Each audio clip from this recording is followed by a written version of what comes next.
Guys, if you haven't already, make sure to follow the podcast on Spotify and Apple Podcasts. It helps us more than you could imagine. Well, bro, imagine, right? You die, and then you can, but like, you do some spirit world, and you can just watch over everyone. Yeah. You just can't interact, but like, shit, you just be watching everything. You're like, oh, guess what my sister's up to today? She's getting fucking railed. Oh, not Gary. Not when Gary's down the shop doing my sister. Oh. Yeah, she's cheating on the man as well. Like, you're seeing all of it, the commotion, everything. Would you want to be a ghost? I don't think so. I'd like to go to another realm or whatever's next. I wouldn't like to linger about and be like haunting dons. Yeah, that's a bit odd, isn't it? Do you reckon ghosts are just like, because there's a lot of like a conspiracy about like who are the ghosts? Yeah. Like, why are they ghosts? Because it can't be everybody that dies. There'd be too many ghosts, right?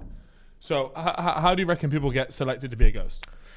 I think maybe it's people that have maybe unfinished business in this world, or like, you know, went through very emotional trauma, and they never completed GTA career. They went through maybe so much emotional trauma. You know, people who died horrific deaths, that kind of shit, and they have so much like, you know, attachment to the world they can't detach because so much pain and stuff. Maybe it's all fucking crazy talk, really, isn't it? Who fucking knows?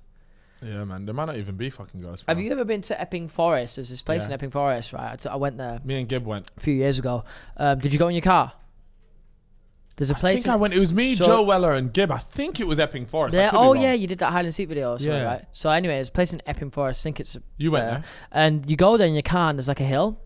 Isn't this the place that your barber said to you wanted to go with you? Yeah. But anyway, you go there, and there's this place that goes uphill. It's like a hill, and you park your car on it, you turn the handbrake off, and you put it in neutral, and the car rolls uphill. And it's pretty it's low-key kind of mad. What? Yeah. I saw it on the internet. I was like, fuck, this is before Is it TikTok. not an optical illusion then? No, it's not. The hill is going up, but I think there is a good explanation for it. I can't remember what it was. Scientific one. Yeah, a scientific one. It's not just a bunch of ghosts playing tug of war with your car on a hill. I fucking hope not. But when I put it in neutral, I was like, shit. Listen. Oh, so you did it? I did it. I went there. I saw it on the inside. I was like, I'm going there. So I went there, put the car in neutral, turned the handbrake off, and the car rolled uphill, just like they said it would. It's fucking nuts. You could go there now and still do it. You can still do it. There are people watching, people at home and listening on Spotify. All that kind of stuff. Where's that? Essex way? Something like that. Yeah, it is. I actually couldn't tell you. Yeah. Yeah, near Chingford. Yeah. Bro, I beg you take me. Let's go roll. Yeah, we can go there. Well, I've not got my whip. Oh, is it? Oh, not got my motor. It's in Manchester. You were talking kinky there for a second. No, bedroom it's up in Manchester. I'd be looking to buy a whip, man. Yeah, what I keep thinking about it, but there's no point in me having it. Where I live right now, there's no parking spots. There's no parking spots. Because central London, you don't really need it if you live in central London. But the thing is, I'm looking to move out a little bit. So it's like, So what are you going to do? You're going to like commute to this studio? I already commute to the studio. We commute 15-minute Uber. Yeah, no, mine. I'll still only be like 20, 30 away. What if it's 40 away, bro? Oh, no. I couldn't do 40 minutes. I did look at a place. I'm getting the inside drop anyway, because wherever you go, I'm going. Yeah, you get the scoop. You don't fucking leave me. Do you know what happened though? Yeah, so right now, some people may or may not know. Actually, I don't know why anyone would know, but I am searching to buy a house right now in London. And so I've been going to a bunch of these viewings, okay? And I got a couple stories. I got one story. I go in and I'm looking at this place, a lovely place, by the way. And I go in and it's quite weird because when you go to buy a lot of these places, the people are still living in them. Okay, so I go in there and it's this couple that are renting the place from the owner. Yeah. And I'm just sat there and the geezer, like there's a guy, they're a couple obviously. The girl's just like in bed and I'm having to look around like the bedroom because I need to see the place. I need to see if it's worth it. Yeah. So she's just chilling in bed. The guy's on the computer playing video games in the other room, and I just like poke my head in and I'm looking around and the guy knocks on her like the estate agent knocks on like, excuse me, would you mind if we just have a little look around? She's just laying in bed while I'm like looking around her bedroom. It just felt so fucking weird, bro. Yeah. And then I go through to the next one and the geezer's there just like topless playing like League of Legends or something like that, and I'm there like, this is the most awkward thing I've ever fucking experienced. And so you make eye contact with the girl in the bed and you do that, that smile, like the really awkward white guy smile. What the fuck?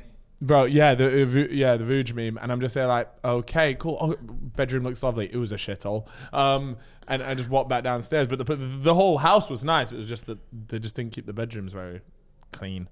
And I was just so that was the first one, and then What was the other one that I went to? Oh yeah, so I found this another spot, and I was there like, do you know what? I was literally there. I was like, I think I'm gonna buy this spot. I really liked it. Yeah. So like, this has everything I wanted. It even had a car park. Yeah. You drive, you know, in London, by the way, a car park is like the dream, right? Because you don't really get it in flats unless it's like a new one. It like a car lift? Yeah, bro. You drive your car into a lift. It then takes you down floors and whips a car in, bro. I was there like, this stinks of money. I love it. Yep. Yeah. And so anyway, so I'm looking around the whole place. I'm there like, oh yeah, what internet you got? I got hyper optic, a gigabyte. So that's really fast internet. Yep. I was there like, bro, this place is bussing. I'm loving this. And I go to the lady. I'm at the door. And they're like, honestly, this is a really lovely house. I'm definitely going to be in contact. And in the middle of them saying this, the door opposite just opens up and goes, no way, Calfreezy. Like that. And I'm there like, oh, for fuck's sake, you are.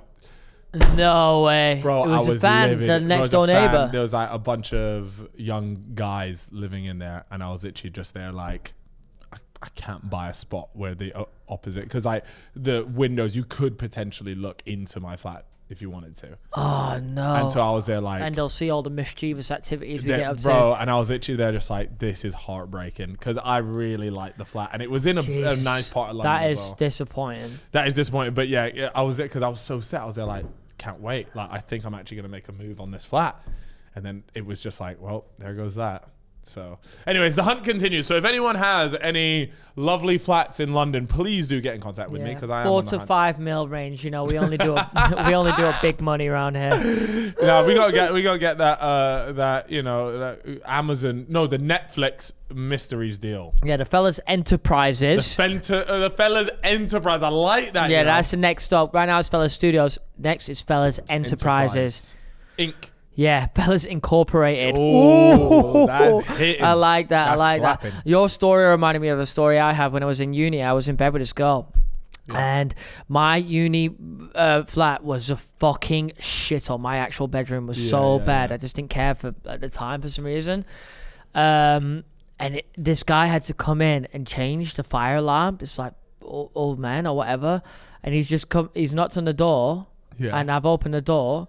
I've seen it. He's like, I need to change the fire alarm. I've turned around, looked at the room, and they're going there, and I've been like, come in. So I've gone back to the bed, got back in the bed, cuddled up, pulled the covers over us, and just let boss man change the alarm. So he thinks you lot are just getting up to all sorts underneath those. No, we're just sleeping, bro. You've made that so much more awkward than it needed to be. I was just sleeping. I just was like, I don't want the guy to look at me right now because I'm just in a state. I can tell. Or did you not want the guy to look at a girl? Did you not want to be associated with her? Not even that. It was like I was knackered, and this don's just turned up cracking on, and the room's a shithole. And I was just like, nah, please leave it. But he's like, I need to change this alarm. Oh, because you're renting the spot, and I was in the place, so I didn't really get a say. It was a uni place, so I was like, oh, uni, yeah. So I was like, shit, right, just go for it, man, bust it. But so what were you? And then you just get back to parking? It was probably because he was moving all the rubbish about so he could put his stepladder down. Oh my god, was it that much of a tip? It's a shithole, man. Really? Did you keep your room like an absolute den? Yeah. It wasn't until I grew up a bit that I was like, shit, I need a nice tidy space. Yeah, but I feel like uni's for back that. In uni days, or like you just don't give two fucks. Like I'm talking, there was all sorts of shit everywhere. You couldn't walk. You could not walk. Really, without stepping on like a crisp packet. Yeah, or a fucking 4-month-old pot noodle with still noodles in the bottom, man. Shit was wild. Not a place to bring back the ladies, but I still did it. But you still put it. But I feel like that was just what uni was about. She was like tiptoeing. It was like hot stones. Yeah, it's part of the culture, isn't it? Like you're learning. There's crisp packets on the floor that you didn't know about, and now you've gone home and bought them. You've just discovered a new brand. Yeah. Not only that, but you get in from a night out, and guess what? You've got munch. It's just all on the floor. You're getting the Hoover out. You've got them quavers under the pillow. Like the quavers under the pillow. They're locked up and ready to go. Enjoy, my lady, because that's they're marinated. Welcome, princess. Welcome, princess, to my humble abode. She's buzzing. She's gassed.